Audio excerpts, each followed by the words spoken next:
everybody, Spirit Otter here, and welcome back to Phoenix Wright Ace Attorney. Last time, Larry saved the day. Who would have thought? This time, we're going to jump right back into trial, so let's get moving, shall we?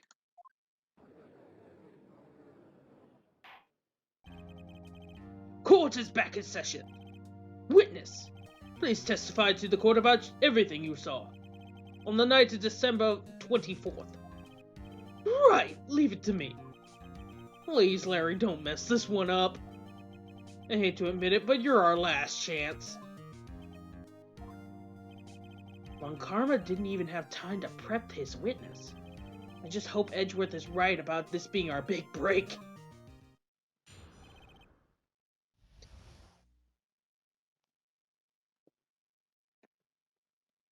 Night of the murder. That night, I was out on the boat on the lake. I was looking for something and I found it. So I quietly slipped it into the boat. Slipped the boat back at the rental dock shop. Just as I was thinking I was about to go home, I heard a bang.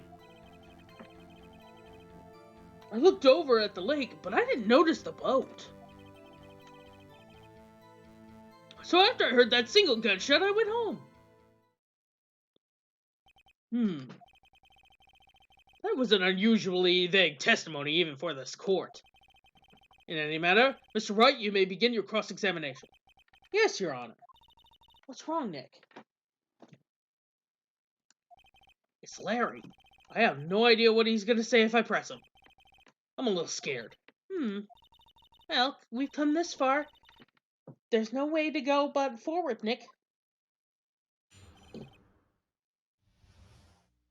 Alright.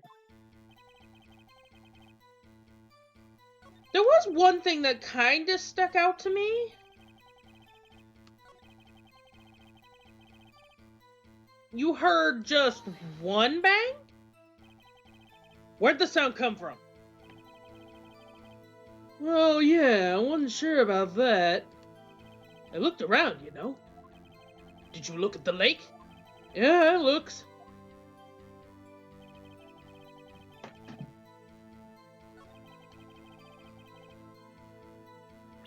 Yeah, I'm gonna just go for it. Sweet, music stop, we're good. Wait a second, Larry. What? You only heard one bang? You sure? That's what I said. But Lotta testified yesterday she heard two bangs. And the old man just now said the same thing. They both heard two gunshots that night. Huh? Were you even listening? Were you paying attention to what they said? Oh, Nick, please! Huh? You know, something's been bothering me. I'm a witness, you see. I'm like a customer here. No? No? No! That's not how it works! So you gotta treat me nice and stuff. No, we don't! We have to treat you with respect, sure, but like, nice? Not exactly. Mr. Butts? What? You only heard one gunshot, are you sure? Well, to tell you the truth, I'm not sure. Eh? Not sure? How could you not be sure? Yeah, well, I might have missed the other gunshot. I was listening to something else. Something else? My radio, dude. On my headphones. What?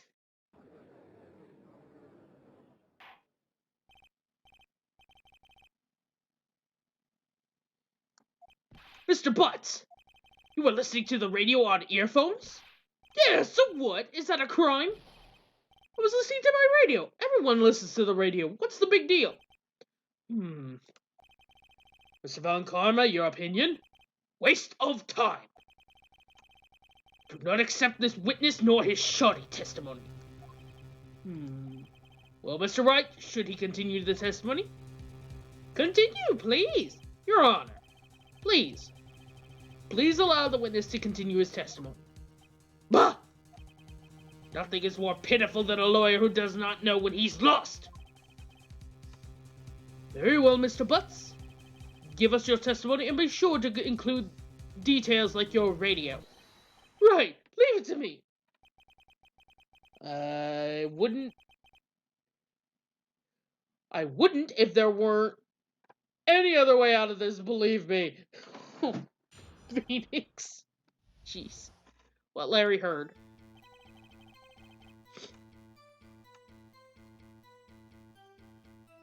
It's lonely being alone on Christmas Eve. That's why I was listening to an all request show on the radio, see?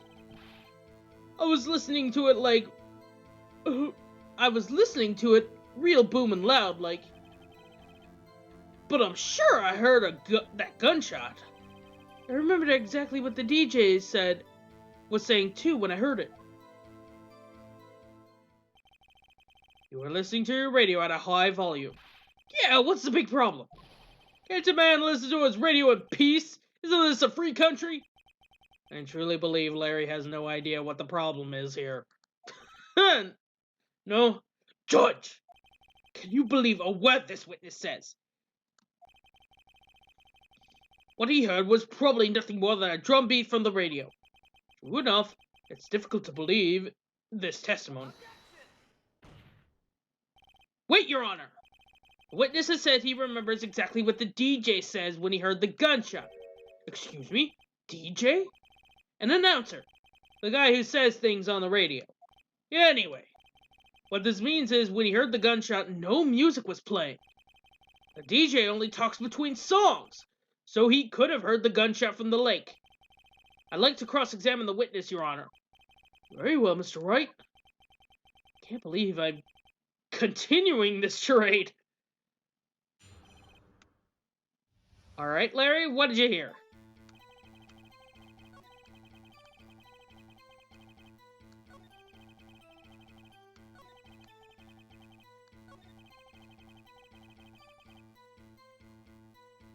Whoa! I think my music is slowing down. Woo, that was weird. Alright. So what was the DJ saying, dude? What'd he say? Mr. Wright, please cease your pointless questions. What good could knowing what a radio DJ say do us? Blah, blah, blah, I can speak. Indeed, Mr. Von Comma has a point. I'll allow the question only if you come up with some reason why we should care. We should care. I know. We should care, Your Honor. Of course we should. Why? Well, how do you know if we don't ask him, Fine, very well. Mr. Butts, please testify to the court. What was the radio announcer saying when you heard the gunshot?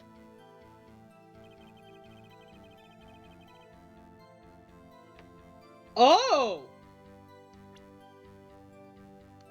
Hold the phone. When was this picture taken? Oh.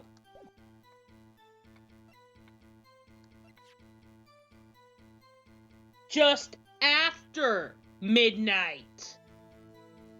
This was before.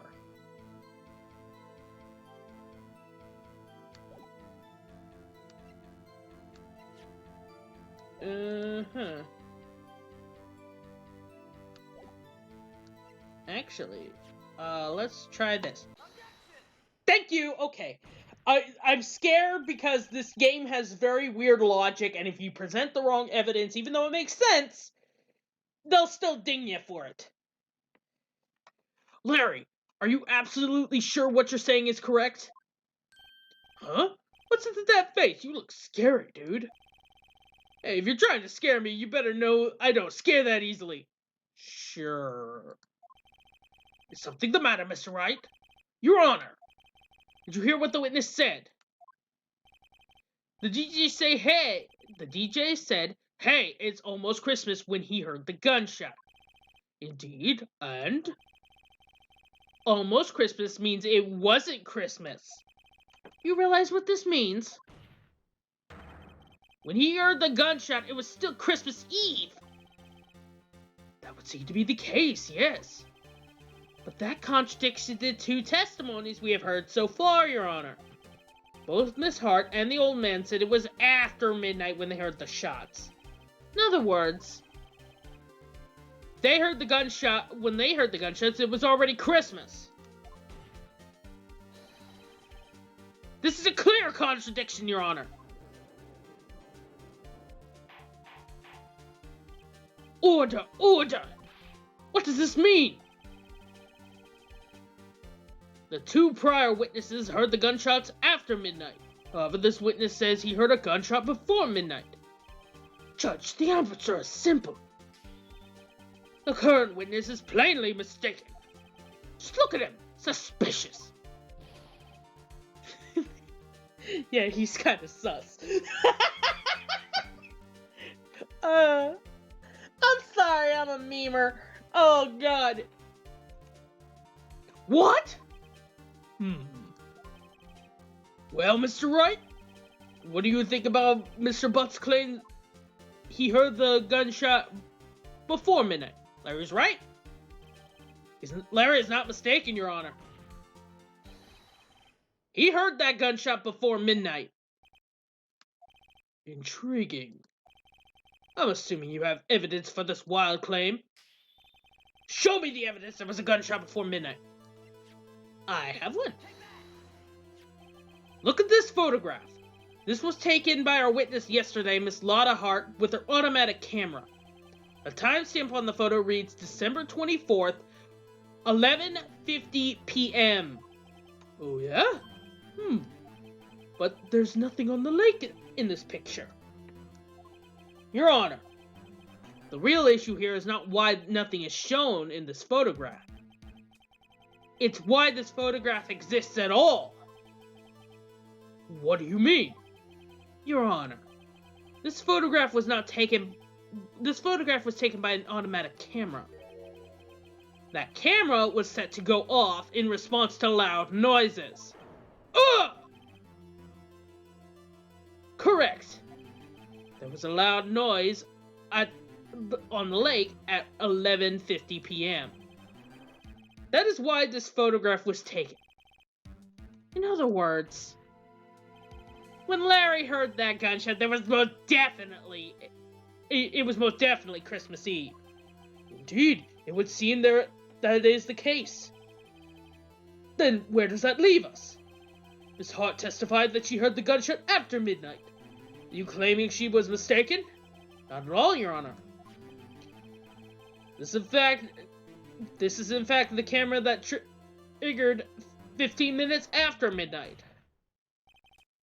Your Honor, that night there were two sets of gunshots with a 25-minute pause between them.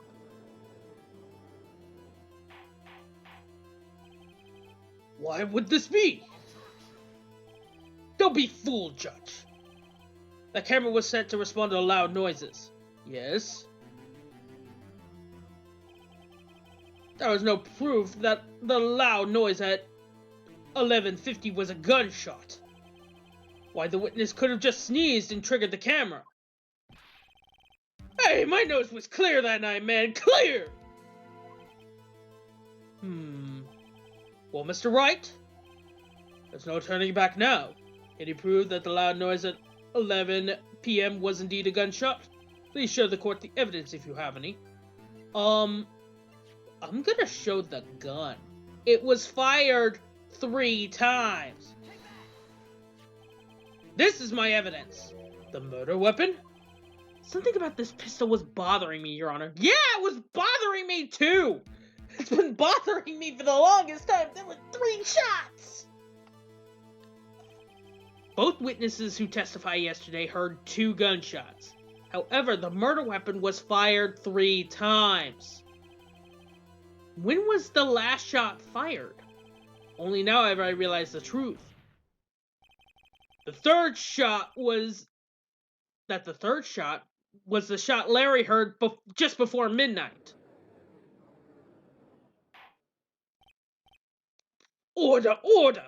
That would make sense of the evidence we've seen so far. However, this leads me to wonder what exactly did happen on the lake that night. I read that wrong. Exactly. If this is true, there were 2 sets of gunshots separated by 25 minutes.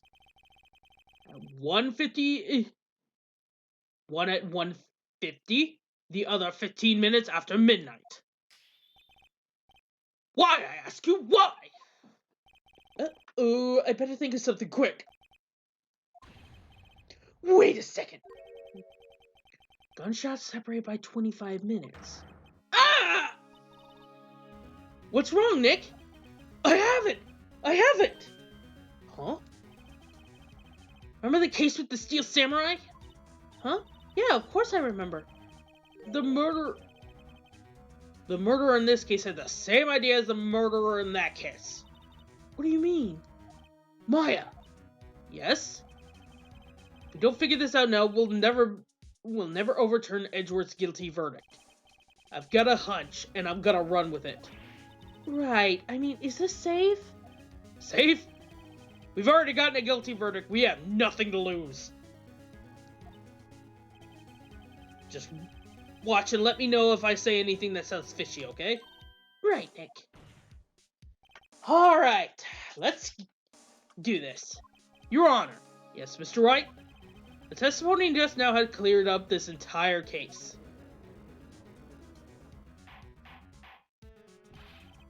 What do you mean, Mr. Wright? Tisk, tisk, tisk. So you finally come to realize the truth. There could be no other murderer here than Edgeworth himself. Wrong, Von Karma. A man was shot that night, but it wasn't Edgeworth who did the shooting. Listen, rookie. Take a deep breath and consider the facts. The time of the murder, 1 boat was on that lake. This was shown by the witness's photograph. The defendant, Edgeworth, and the victim, Robert Hammond, were on that boat.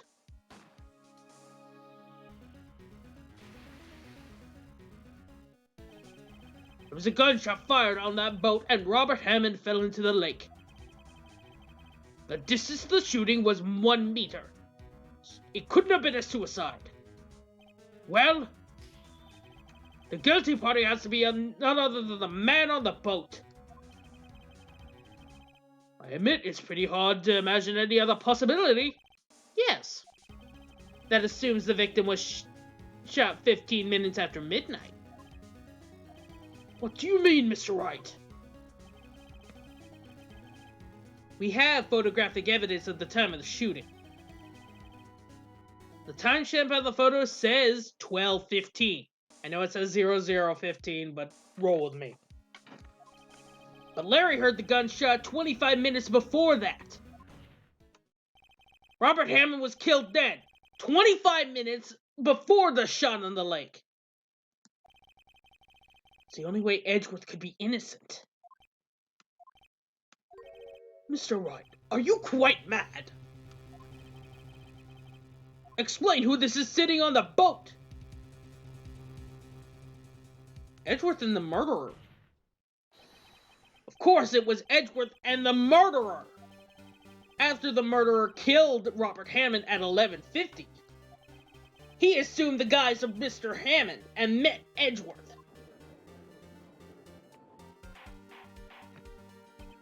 What? Are you serious? Yes. Edgeworth won't tell us why he went to the lake that night. However, I have a hunch. That night, Robert Hammond called Edgeworth to the lake.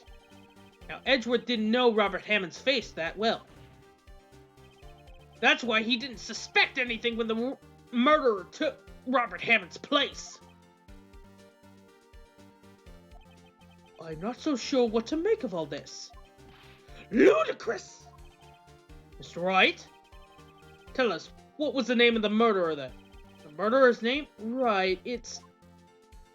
I don't know. Actually, I don't know the murderer's name. You don't know? Bah! Again, you waste my time. I don't know it because he never told us. This is getting interesting now.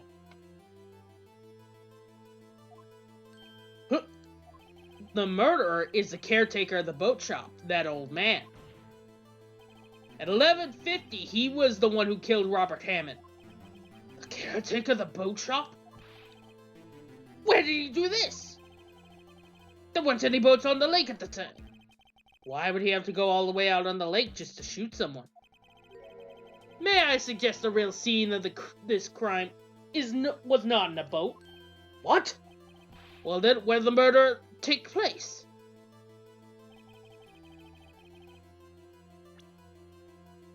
At the right here.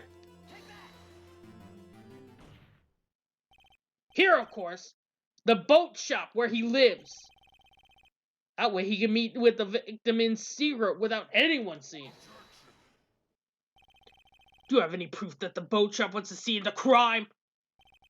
Recall Larry's testimony, if you will.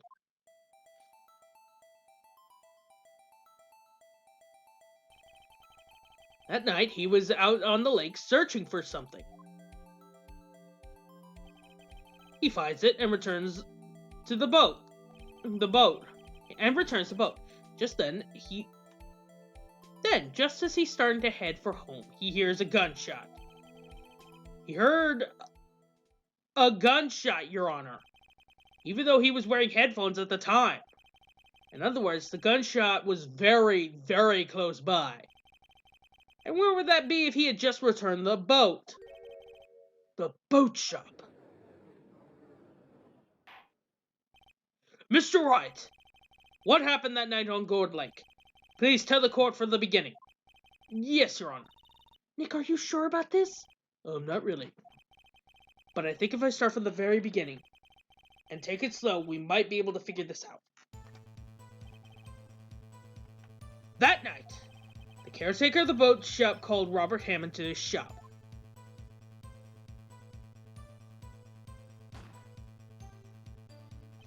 Oh. This was around 11:50. That was when the gunshot that Larry heard was fired. After that, the caretaker put on Robert Hammond's coat, and he became Robert Hammond. Then he got into the boat with Edgeworth and went out in the middle of the lake. Then who fired the pistol shot on the boat? Oh, Mr. Wright. Hey, no fighting. Go on. There you go. Sorry, cat's fighting. Of course, it was the murderer who shot the pistol. He shot twice. Both missed Edgeworth on purpose. Wait a minute. Yes? Why would he shoot twice if he didn't mean to hit anyone? Details. You know this, Mr. Wright. The moment you run out of explanations is the moment you lose. Tell us why the murderer fired twice. To create a witness. I believe he shot twice to create a witness, Your Honor.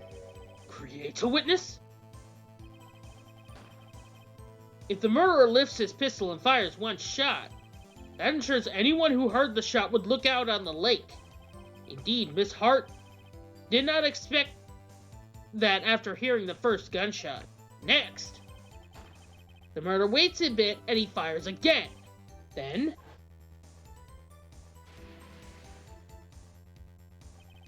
the murderer jumps from the boat himself, leaving the pistol in the boat behind him. I see. To someone looking from the edge of the lake, it would appear that one of the men in the boat had shot the other. The murderer didn't know about the automatic camera, of course. That's why he shot twice. To draw attention to the boat.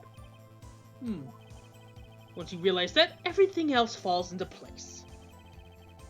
The boat caretaker swam back to his shop. Then he put Mr. Hammond's wet coat back on the body and threw the body into the lake. This is what happened, Your Honor. These are the events that transpired on that night on Gourd Lake.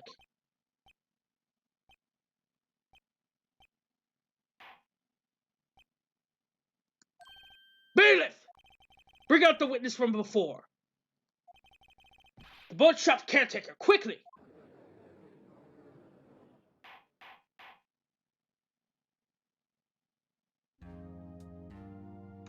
Alright, so I will leave this episode here for now, and I will see y'all next time. Bye!